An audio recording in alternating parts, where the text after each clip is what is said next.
This is iCastNews.com, live and direct from the United Nations in New York City.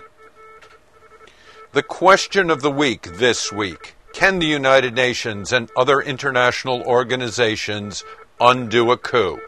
Can the United Nations and other organizations, such as the Organizations of American States, undo a brutal coup that pushed the president of Honduras out of bed Sunday morning, sent him into exile, and sent him out of power?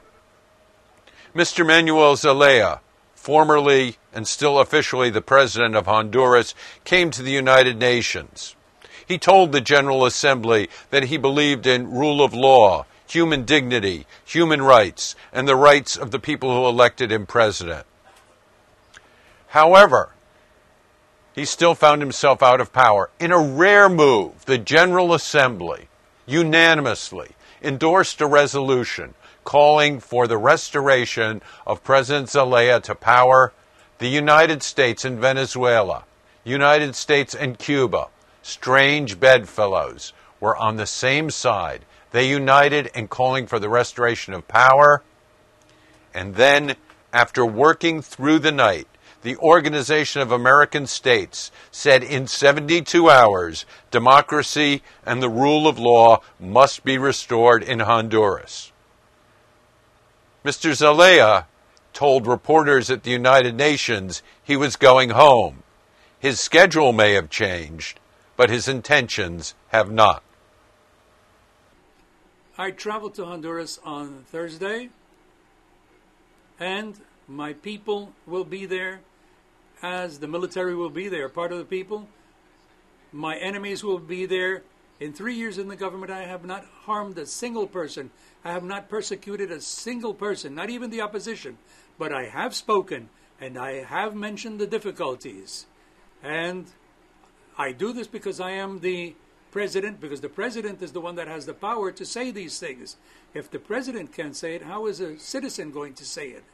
I am going to return on Thursday because they expelled me by force, and I'm going to return the same way I always return, as a citizen and as the president.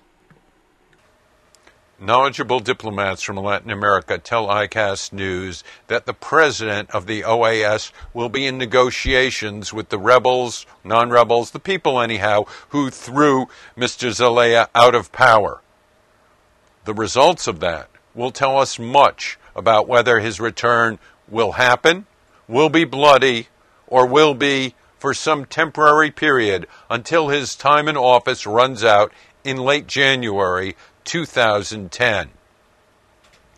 In the meantime, we will continue to watch the little beleaguered nation of Honduras, 6.6 million people, a nation tucked between Nicaragua and El Salvador that has natural resources but no natural way of surviving if the entire world community, 192 nations, turn against it.